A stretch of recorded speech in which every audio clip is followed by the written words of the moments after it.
back to another video. The Hybrid Prince is just around the corner and nearly 2 weeks away by the posting of this video.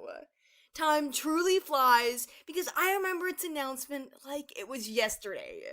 This book is huge, as it'll be the first main series WoF novel in quite a long time. With weights comes forgetting the small details sometimes. So, I thought why not recap everything you need to know before book 16? Refresh your memory and get even more hyped as I go over what piece of info you need to take with you going into the start of Arc 4. Thank you to 𝙈𝙊𝙍𝙁𝙀 for requesting this. But before we begin, a huge shout out to my patrons. Darvlar95, Thistle, Noobto, Pyronuke, Afro, Pancake, Escarada, Adequin, Alex Cleaver, Shadowhunter, Moonclaw, Isaac, Iris, Minecraft9, Pantala Resident, Horizon the Furwing, and Crystal. Thank you all so much for supporting me. Links to their social medias are in the description down below. And without further ado, let's get into the video. Wings of Fire features a lot of books and other bonus content. So, for the sake of this recap, I'll only be talking about what you need to know just for the Hybrid Prince. There will be spoilers for most things that came before, so you have been warned. Book 16 takes place on a mysterious island with endless secrets as Umber and his sister Sora navigate a new place as outlaws.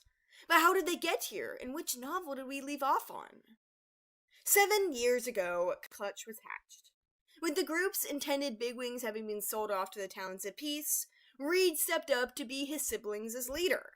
In MudWing society, sibs are everything.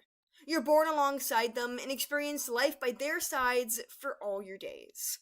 You work together, using your skills and taking on a particular role to survive. MudWings learn life skills from nearby troops, not associating with any parents or other relatives. It's just you and your brothers and sisters, loyal to one another in a way deeper than most dragons will ever know. However, life during the War Ascending Succession was a bloodbath. Dragonettes were forced to fight battles, sticking together as many were ultimately wiped away. In one such fight, Crane, Umber, Sora, Pheasant, Marsh, and Reed's sister, was killed by an Icewing. The moment haunted Sora, plaguing her nightmares. She had one of the dragons she loved most ripped away from her on the battlefield. Sora remembered well the one who did it, Princess Icicle. Once the war ended, the Dragonettes of Destiny opened a school to try uniting the tribes. Several dragons from each joined classes meant to open their eyes to so many different cultures, ideas, and lifestyles. Jade Mountain Academy was designed as an institution for peace and real education that might just make a difference on Pyrrhia. Umber, Sora, and Marsh ended up attending this school. Reed and Pheasant stayed back to assist Queen Moorhen in her palace. Sora, however, was still deeply traumatized, resulting in Umber worrying for her. While there, the last MudWing sib to hatch found comfort in being by Turtle's side. He too related to the discomfort of not sleeping beside his brothers every night, and it was nice to have another dragon who understood him when he had to be away from everybody for so long. Umber was in the Jade Winglet with our other heroes, but Sora found herself in the Gold Winglet. An attempt to heal her only made everything backfire, as nobody knew what Sora noticed when she arrived. Princess Icicle was her clawmate. She was meant to bunk with the same dragon who took her sister's life. Icicle, though fierce and cold, technically did just slay Crane in the war as a child herself, meaning all slates were wiped in hopes of everybody starting anew. Sora felt trapped in mourning and rage, devoting every secret second to plotting her and could not sleep, fearing the princess may murder her too, and thinking she remembered it all. Icicle was none the wiser, on an assassination mission of her own, with the goal of murdering the Dragoness of Destiny to save her brother from Scarlet. When Sora overheard Icicle muttering in her sleep about wanting to kill, the MudWing Dragonette thought it was her ultimate proof that the princess was evil and must die. As a result, she placed a dragon flame cactus inside the History Cave. However, this murder attempt backfired. In the blast, Carnelian and Bigtail lost their lives. Tamarin and others were injured. No one knew it was Sora who was the secret assassin. though the school mourned their losses and desperately searched for the traitor who would cause the cave to explode. Sora's plots to end Icicle life did not cease. She soon rigged a stalactite to fall on her, though the rock missed Icicle just barely. It had been positioned in the spot she knew the Icewing loved most in the prey center.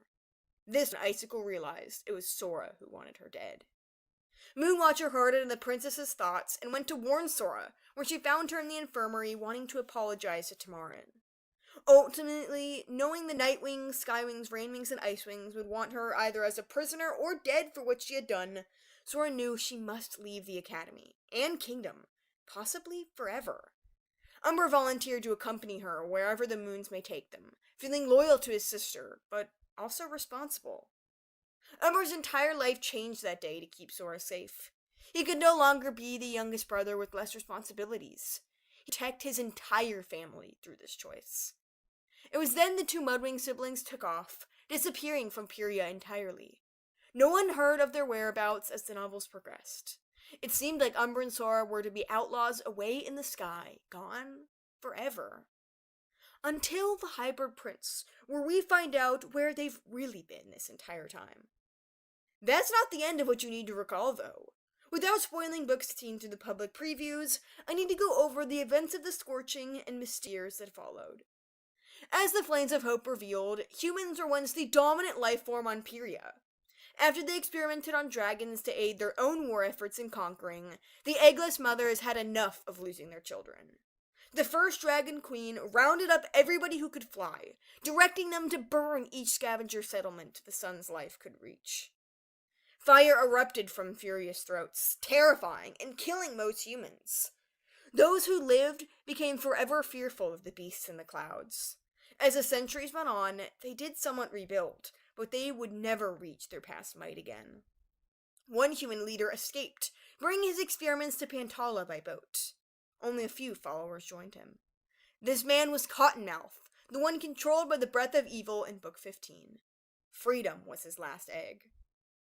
Back during this time, which was over 5,000 years before the events of Book 1, the dragon tribes were much different.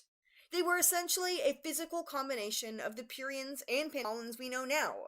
For example, Freedom was described as having orange and green scales, leaf-like wings, and rainwing eyes. With dragons as the rulers of Pyrrhia, everything changed. We don't know the details, but eventually the first Dragon Queen divided everybody into tribes. These would later evolve to fully become how we know them now. In The Hybrid Prince, we're going to learn just how ancient government worked on the continent, and drifted apart into the individual monarchies. However, eventually the tribes that'd soon be the Pantalan ones left Pyrrhia. This book will detail more of why, but it seems to be because the modern Pyrrhia groups banished and hated them for caring. So, where did the outlaws go where they've never been found yet? Not until Umber and Sora stumble upon surprising settlements and suspicious secrets. You'll just have to wait until March 3rd when The Hybrid Prince officially releases to the world. I think that's a pretty solid recap of how we got where we are, and the events that transpired thousands of years ago, which are tumbling into today. Keep in mind how ancient Pyrrhia operated when you start reading this book. The Hybrid Prince is going to dive into a lot of complexity about past decisions, taking place right after the events of Book 6. Umber is worried about Sora and her changing behavior, self-destructive habits, and even morality changes. This is going to be such an exciting, interesting, and layered return to the WoF novels, and I am here for it. But that's pretty much it for this video. Was there anything you forgot about these stories of the two outlaw MudWings? Were you equally as hyped as I am about the Hybrid Prince? Let me know down below. Thank you all so much for watching, and I'll see you in the next video. Bye.